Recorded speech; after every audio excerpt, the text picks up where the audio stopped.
Oromoo kaafterta sila. Isaanis egaa baay'een isaanii waamicha godhamee fi biyyatti galaniiru. Baay'een isaanis immoo kan futtuqanii ba'anii yookaan caccabanii haa ta'u bifa adda addaatiin kan ba'anii abaa warraati. Mee shoora isaan irraa eegamu sana taphataa jiru dhaabbileedhuma siyaasa Oromoo keessa yoo biyya alaatii galan kana mee attamitti gamaa gamtaa akkamitti xiinxalta? Look, wanni dura laalamuu qabu hundi isaanii kan wal lolani ristii irratti miti yookiin itti irratti miti. Qabsoo Oromoo irratti qabsoon Oromoo laaffachuun qabsoo Oromoo keessatti dongorra adda addaa hojjechuutu isaan addaan kokkute. Biyya alaa yeroo turretti isaan walitti fiduudhaaf yaalii baay'eetu godhame. Sun dadhabamnaan akkuma yaadattu mataa walitti qabu yoo dadhabne uummata walitti miila walitti qabu qaban inni uummata keenya irratti hojjennee jijjiirama kun dhufuu danda'e. Amma yeroo biyya galanitti shakkiiniif sodaan uummanni duraanis qabaachaa ture rakkoolee biyya alaa qabaataa turan san fuudhanii galanii sodaa jedhutu ture. Kana fidaa jiru. Murni gariin ODP keessa seenuudhaan ODP'tti maxxananii waan ODP deeggaran waan mootummaa naannoo Oromiyaa mootummaa federaalaa deeggaran fakkeessuudhaan warra kalee walolaniin haaloo bahuudhaaf olola hamaa irratti oofaa jiru.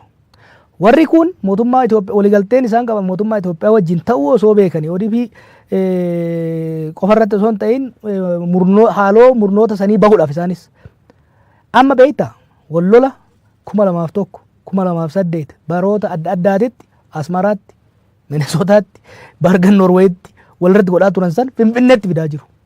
Beegiitti fidaa jiru. Gujiitti fidaa jiru. Dhugatti waan nama gaddisiisu. Paartiilee kanarraa kan eeggamu sila tokko akkaaf akka malee qabsoon tun dhumteerti. Qabsoon tun gara tokkotti dhufteerti. Yoo danda'an walitti baqanii yoo dadhaban wal kabajanii biyya kana bulchuudhaaf qopheessu. Paartii biyya bulchuus tumsuun gaarii itti seenuun yoo kan itti seenan taates summii fidansan itti naquu miti kan ta'u qabu. Summii fidansan itti naqanii dhaaba kanatti dhaaba biyya bulchuutti maxxananii warra kaan miidhuudhaaf deemuu osoo hin ta'in. Warri kun immoo waliigalteen isaan godhan mootummaa wajjin ta'ee osoo jiru ilaalcha murnummaa warra isaan keessa achi makame qofa laalanii hojii mootummaa kanaa hunda warruma murna kalee wajjin wal lolaa turan sanitti gadi buusanii madaalanii deemuun kun rakkoo uumaa jira. Ani sodaa guddaan qaba. Haalli dhugatti yoo dhugatti hundi isaanii abaa'oo keessaa bahan yoo dhugatti dhiigni jaallan isaan biraa kufanii kan isaan mararu taate yoo dhugatti kaayyoon kaleessa namoonni kun hundi dhugatti beektaa Oromoo biraa galata qabu. Umrii isaanii guutuu qabsoo kanaaf gadi bahaniit jireenya isaanii guutuu bu'aa buusanii haa buusuu baatanii ummata kanaaf kan qabsaa turan. Ummanni kun faayinaa isaan eegee waggaa 20 haga isaan wal nyaatan ummanni kun bilisummaa nuuf fidan jedhee eegaa ture. Isaan hin goone ummanni ofii ka'ee of bilisoomseera. Ummanni kun ofii bilisoomsuu qofa osoo hin ta'in isaanis biyyatti galfatee jira. Ummanni kun ara nu hoogganaa jechaanii jira. Ummanni kun sirna abbaa irree ofirraa buusee jira. Sirna dimokiraasii nu ijaaraa jechaanii jira. Saamicha ofirraa dhaabsee jira. Biyya nu misoomsaa jechaanii jira. Kana gochuudhaaf tokkoffaa atakaaroo wal jidduudhaa godhan kana dhiisuu danda'uudha qaban.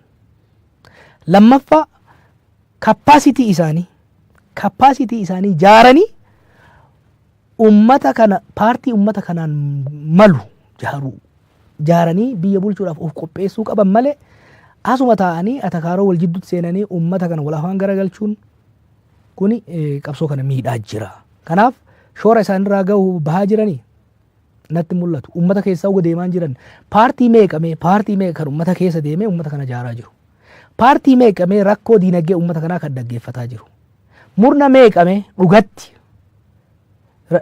boru Oromiyaan akkanaan buluu qabdii jedhee kan waan tokko barreessee ummata kanaaf dhiyeesse hin jiru. Hundintuu kaleessas osoo quba walitti qaban abaa'oo diigan beektaa. Har'as morkaa fi quba walitti qabuu fi walitti hinaafuudhaan Oromiyaa diiguudhaaf deeman. Oromiyaa ummanni kun isaan eegee ifate harka duwwaa bilisoomse tana diiguudhaaf deemaa jiran. Kana immoo callifnee itti ilaallu.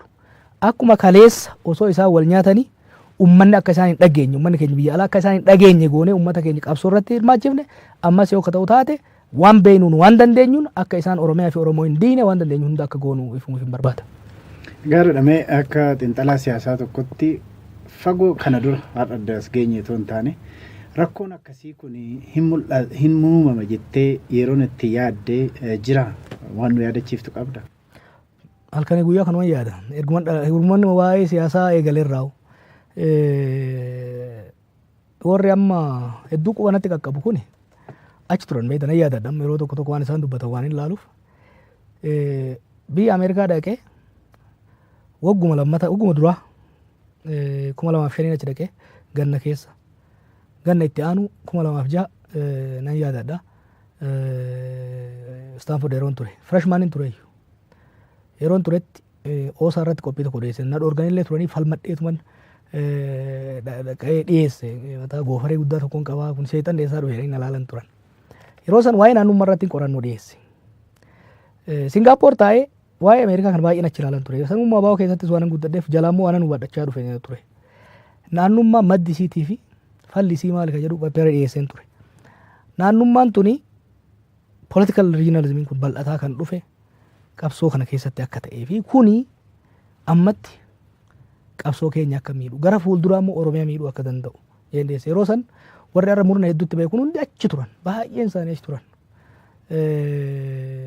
Kanaaf naannummaa mana keessatti bilcheessaa jirtan kana yoo gadi baaftanii fala itti barbaaduu baattan ammallee abaa diiga ammallee qabsoo kana laamsheessa jennaan kuni opidootu nutti erginaan jedhan. Ani isaan dura Junayd Saadoo argeetu hin beeku Junayd Saadoo nutti erginaan jedhan. Absan hundi ishii wajji jirti warri amma adda adda taatee amma maal waliin jettu hundi wajjin turan. Na balaaleffatanii na abaaran. 2008 akkuma an sodaadhetti adda bahee naannummaan samii tuqe namni haga wal xireeffatu gahe. 2009 ammoo dhaaba kana kukkutanii addaan laaffisanii jiranii amma booda dhaaba kana irratti hirkannee bilisa baafne jennee yaaduun nama rakkisa. Sababa isaa tarreessee biyya alaati irratti hirkachuun isaa dogongora tarsiimoo adda addaa. Kanaafi dhaloonni lafaa dhufu kun beyond OLF yaaduu danda'uudha qaba. Fala biraa barbaaduu qabna jedheen barreesse. Minota hoggaan dhagu nama shaayina hojii dhuguun dhabe. Hundi isaanii baay'ee warri har'a shanee akkas jechuu dhabde ati garas garte maal jedhu kun hundi natti duulan. Bara sanfaa maal bakkuma seenuun dhabe beeyta. Hayyuu tokkotti osoo hin maxxansiin hayyuu guddaa tokkotti erge. Kana jennaan balaasitti bu'aa gara fuulduraa hiree tokkoon argattu naan jedhe. Ani dhugaa kiyya dubbadhee uummata Oromoo waan gargaaru jee bakka bulus haadhaawwan jee dhugatti bakka bulullee dhabe ministeera yeroo dhagetti. San dura gaa waldaa dargaggoota keessatti waan akkanaa hedduu barsiisan ture. Amma dhimma naannummaa kanaan wal qabatee kan yaadadhu Oromoo Youth Leadership Conference waa keessatti yeroo qopheessinu naannummaan akkamitti akka babal'atu saayinsii mataasaa waan qabuuf ijoollee hoggaan barsiisu warri baay'ee siyaasaadhaan inni ta'an falmii guddaa mormii guddaa natti kan abaaraa turan. Booda wanni sotaan sun taate 2012 natti fakkaata. Qabsoo Oromoo kana jijjiiruu qabna. Transform godhuu qabna. Transforming the Oromoo movement kan jedhu xalayaa gara fuula 40 maal ta'u waggoota 20 kana keessatti Oromiyaa keessatti baay'een akka jijjiiramee jiru. Urbanizationiin magaalaan akka babal'ate qubee afaan ofiitiin barachuun sabboonummaa keenya akka jijjiiree jiru waan baay'een barreesse. Oromiyaan biirokraasii qabaachuusi kana hayyootaa fi warra hogganoota siyaasaa hoggaan dhiyeessu kuni maal tiyoorii maafuufaa wala mucaan kun yeroo hunda tiyooriidhaan garaanu bokkoksaa naan jedhan. Yeroo sani kanan baay'ee kanan ifatti opidiyoo diinomsinee deemuu akka hin dandeenye fi hamma danda'ametti nama miliyoona 5 jaarmaa qabu eliitiin Oromoo parsantii 90 kan keessa jiru diinomsinee akka deemu taate diinuma jabeessine malee qabsoo kanan jabeessinu. Kanaaf hamma danda'ametti isaan irratti hojjechuu qabna kan jedhu durseellee waan hundi yaadaa fi yaalaa ture waan ta'eef yeroo sanitti natti kaaru beekneerra iskoolarshippii opidiyootiin as dhufeera natti duulan. Baay'ee wanta caare jechuudha xaare booda gaa waan baay'ee babarreessaas dhiyeessaan ture. Yeroo hundaa osoo na dhiiban ture. Baroota dabre kana keessatti ifatti immoo yeroo opidiyoo balaaleffachuun qabnu qaama qabsoo kanaatti qaama qabsoo kanaatti makamuu qabdu kan jedhu opidiyoo daasporaa jedhanii natti maxxansan. Wanni nan kana jedhuuf maal sitti fakkaate?